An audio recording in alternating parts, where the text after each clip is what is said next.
I'm Andrew with JVR Industries. In this video I'm going to show you how to test your seal diaphragm assemblies on your JVR Vac100 to determine if they are leaking and need to be replaced.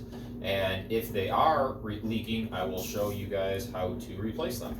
So first thing, what we want to do is have the machine on, have it plugged in, remove the back 3 screws so that we can tilt the machine forward. Just be careful, the electricity is on. There's really nothing to be overly concerned about as long as you're not going and touching anything in the front area here. Everything is very well insulated though, however, so even if you get your fingers in here, there is nothing that you could touch. So just make sure you're not mucking around and just be careful. We're going to be just working in the front section here. We need the machine on because we are going to run the cycle to see if our cylinders are leaking. So first thing we're going to do is you'll notice this hose that's coming off the valve assembly that then splits and goes to, and here let me turn this so that maybe we can get a better angle. Splits and then goes to these two gray plastic components right here. These are your seal diaphragm assemblies. So these are what's responsible for lifting the seal bar up every cycle.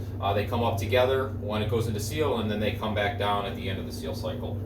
So what we're going to do is we're going to remove one of these two hoses. Doesn't matter which one you do, because we're going to be doing both of them ultimately. But for now, what I'm going to do is pull the one closest to me. Now these do take a little bit of twisting to get these off. If you twist them back and forth, you'll break that factory seal. There is a little bit of a sealant that we put on at the factory level for assembly purposes. So twist it a little bit and then really just give it a good pull. Just be careful when you're pulling it that you don't slip and hit anything. Be controlled with it, but we're just going to pull it off and it shouldn't be too bad. So now with this hose off, what we're going to do is we're going to run a cycle. So take note of the lowest vacuum that you can achieve with this all attached. So let's say you're getting to 0.98 on the vacuum gauge on the front, on the little digital display, and you used to get to like 1.02 or 0.102. What we're going to do is we're going to run a cycle with this off with the same amount of time that you normally would run, and we're going to see if we can get back to that level that you used to, or very close to it. So what I'm going to do now is close the lid, and what you're going to do is plug this hose off with your finger. If when you plug the hose off with your finger, it improves, the vacuum improves, then we know that this seal cylinder is leaking. If it doesn't get any better and it stays exactly the same, then we know that this seal cylinder had nothing to do with it and it's perfectly fine. So I'm going to close the lid, put my finger over the port, and what you want to do is make note of the gauge on the front. So you definitely need to make sure your finger is on the port, holding tight.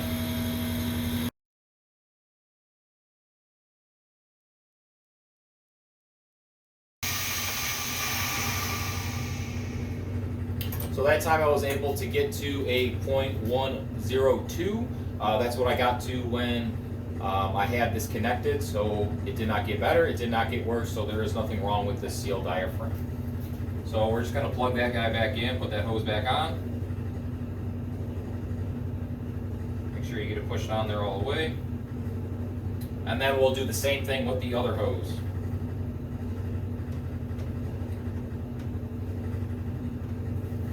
So we're just going to grab a hold of this, give it a good tug.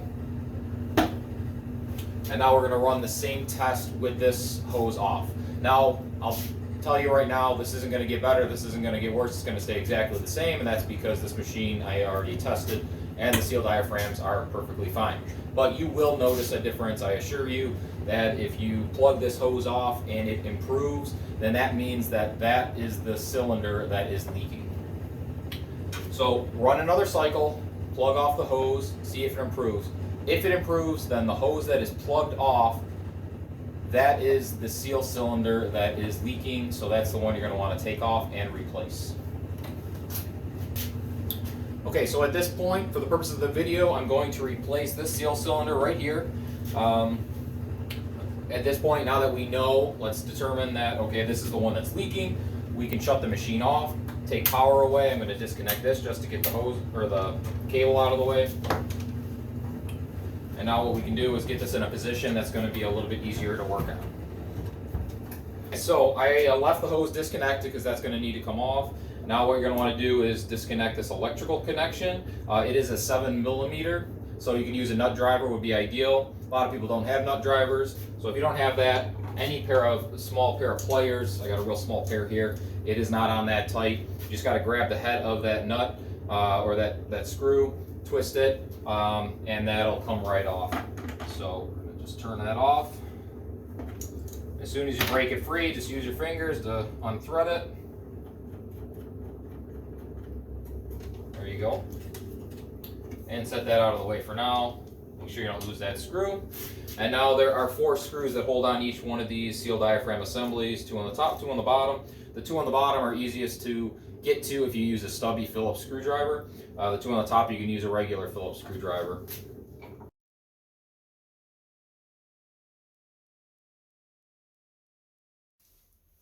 Okay, so now with those 4 screws removed, this will just pop out. You kind of just have to wiggle it back and forth. Now if your seal bar is still in, it's a little bit easier to take it out. You might be fighting with the seal bar. I got the seal bar out, and this will pull right out. Only thing to be a little bit careful of is there is a spring in here, and it'll come out just like that. This is what we call the seal diaphragm, this rubber piece, and then you've got basically the base. The way this works, in case anyone is interested, we do have a port on the bottom that during the vacuum cycle, while the air is being removed from the chamber, there will be vacuum down at this port at all times. So what that does is it keeps vacuum and suction on the bottom side of this diaphragm. So if I pop this diaphragm out, just by pushing on the bottom there, so what it'll do is it'll keep vacuum on the bottom side of this diaphragm, kind of in this little lower chamber through this hole right here. As long as vacuum is being applied there, it'll keep this shaft downward. And then what happens is when it goes into the seal cycle, this valve will actually switch and it'll allow outside air to enter into this port. So instead of being under vacuum, it'll allow atmosphere in. When atmosphere comes in, it's going to have a positive pressure effect. So now on the top, we've got vacuum. On the bottom, we have positive pressure. That's going to cause this rubber piece to shoot up, which is going to overcome that spring pressure, push this up, and that's what's going to give you your seal pressure. Okay, so what we're going to want to do with the new seal diaphragm assembly is just wipe off the shaft, apply a little bit of like a vegetable oil or mineral oil to the shaft, because what we want to do is when we go to insert this into the housing, we don't want this to be dry because it could drag on the seal and put a little bit of damage on the seal, and that's just not something we want to do. So this is already lubricated, this is ready to go. What we're going to want to do when we go to install this and push it up into the housing, we're going to want to push on the bottom shaft. Now the spring is there, so it's going to fight us a little bit. So we just want to put our finger on the shaft and just push up ever so slightly as we're seating this into the housing.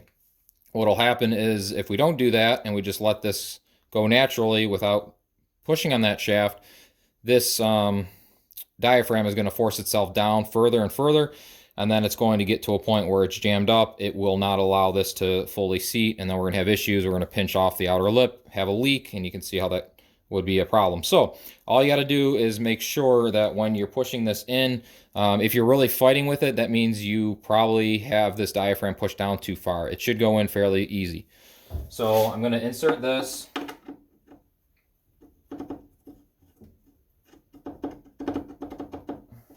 I'm going to push on the shaft just a little bit while pushing up on the housing.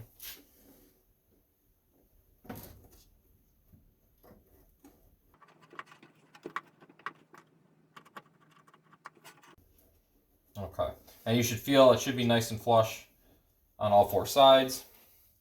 Then we'll get a screw in here while we're holding that. And I like to get a screw on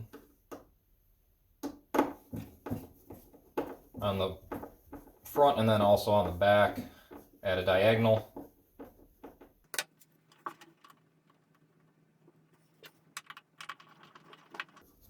Now these screws are threading into plastic.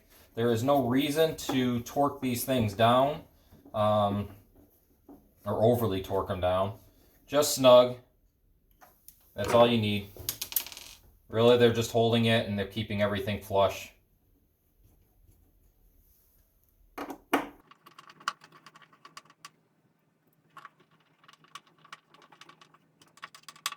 Okay, so now with the 4 screws in, at this point all you got to do is reattach your hose.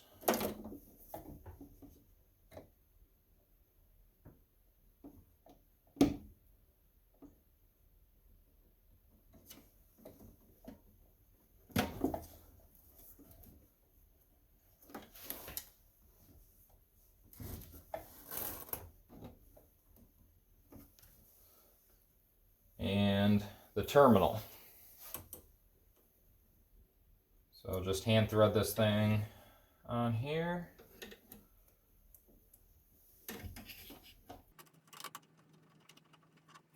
And then again with your 7mm nut driver, or if you don't have one, just use any sort of pair, any small pair of pliers. And just torque it just a little bit. But we really don't need to put a lot of tension on it. So you're going to want to hold on to the crimp end so that it doesn't just spin, and then just give it a little bit more of a turn. And that's good. All right. Okay, so after the hose is on, your electrical connection is reconnected. You can close the machine up, throw your 3 screws back in, or even before you do that, you can feel free to test the machine out. If you are not improving as far as the vacuum goes, if the vacuum did not improve, there is a very good chance that that seal diaphragm just did not get installed properly. You may have pinched off the outer ring and you might have a little bit of a leak there. Something may have happened in the installation process. If you have more questions, feel free to give us a call at the office or email us. You can email myself personally, andrew@jvrinc.com, or you could do sales@jvrinc.com, service@jvrinc.com. Doesn't matter, we will get it, we will answer the email. And at the end of the day, we 100% fully stand behind every machine that we sell. So don't get frustrated. If you need help, technical support, anything like that, please give us a call. We love talking to people over the phone. We do the email thing very well as also on the weekends. Anytime you need to get in touch with us, give us a call. And thank you for watching this video. If you have any questions, feel free to leave a comment. And yeah, thank you.